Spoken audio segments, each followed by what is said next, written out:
So this is a least viable product type of demonstration of a simple trivia engine. Uh, Imagine you're playing restaurant trivia or bar trivia. One person playing isn't a big deal. It's like, well, you're taking a test online. You can do that and grade it. So here, what the problem we're trying to address is that, well, we can present the questions to a group, and each group, each person, each web browser becomes its own location. So we can broadcast the question out there in real time to the web browsers. But we have an administrator screen, and then we have so we have the one administrator screen, which we just saw, which went away, and then we have two browsers. One of them is Chrome, and then one of them's Edge, Microsoft's Edge browser. Again, but these are two. These will be two locations, and then we'll broadcast like two different tables at our restaurant bar, and then we'll display the question. It'll show the countdown, and then we'll be able to enter in answers. Let people demonstrate how smart they are by answering these questions. The database of questions is the trivia questions is always the thing that there's. So not all the questions are good. So on the admin side, we bring back up the administrator. Oops. Bring back up the admin. You can see that we have different questions here, different categories of questions. Like who released the following edible album, Flaming Pie, in the non-integrated WebSocket version. You say, oh, well, Paul McCartney apparently released an album called Flaming Pie. An American frying pan is called what? What do you call a frying pan? Oh, yeah, I guess I call it a frying pan. I guess, people call it a skillet. Is that specifically American? Who takes it upon himself to teach Eliza Doolittle to speak properly? That's My Fair Lady, right? That's what's his face? Henry Higgins. Okay, I'm just amusing myself now. So under 25 random here, again the demonstration, it has an option of selecting it, and then we can broadcast that out to players. Right now, you see where it just says trivia, and there's no time underneath there. This is what it looks like before we start the WebSocket server. So we get an error if we try to send this here. Nothing happens. See, we're sending it, and nothing's happening on the client side because the WebSocket server is not running. So you say, well, why don't we start the WebSocket server? Underneath the admin, there's now a time.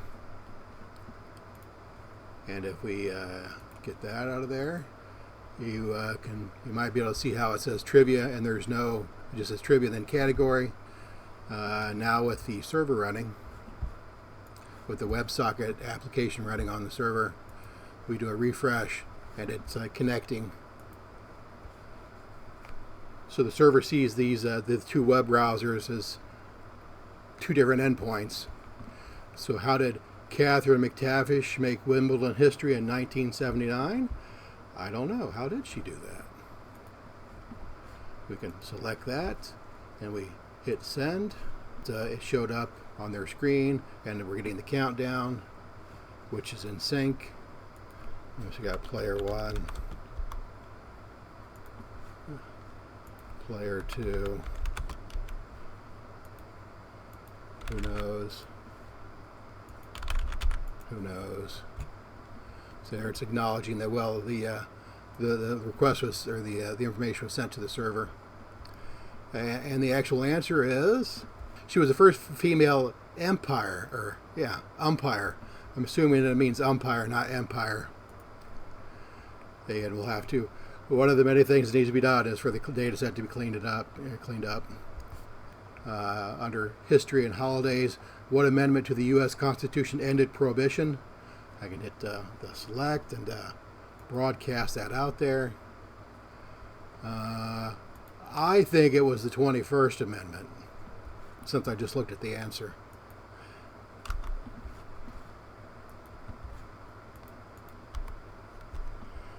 21st on one and 19 on the other. What was the 19th Amendment?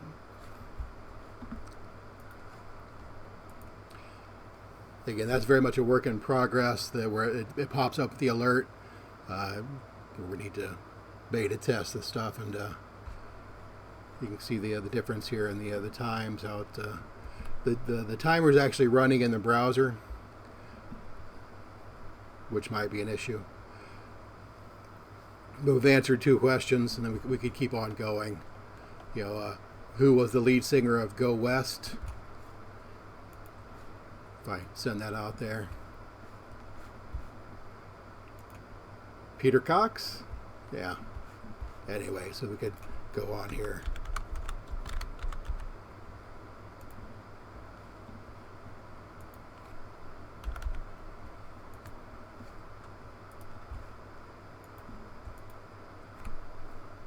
It's interesting that we just need some limit. That was the idea. Well, you need some limit. The fact that blocks it there is interesting. I guess I'll have to look at that. But it's not really a competition on time. It's just, well, we have to limit the time so we can move along. If you're doing this live with a group of people or in a classroom, you want to put limits on there.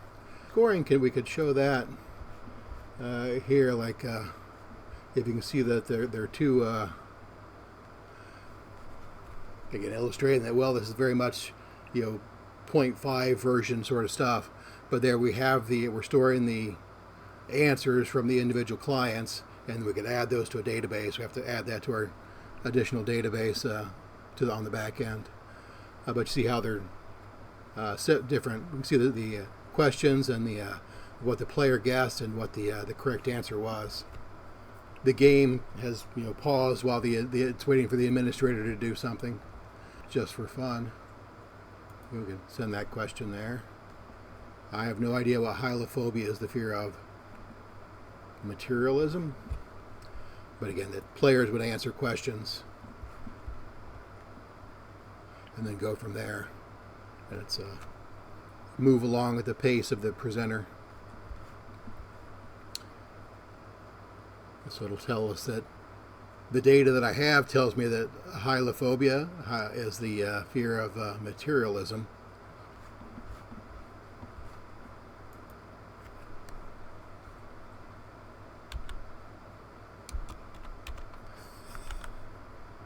No, I don't think it's a hat.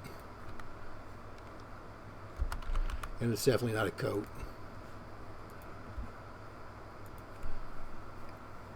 So we had multiple choice questions, and obviously it'd be a lot easier to grade this.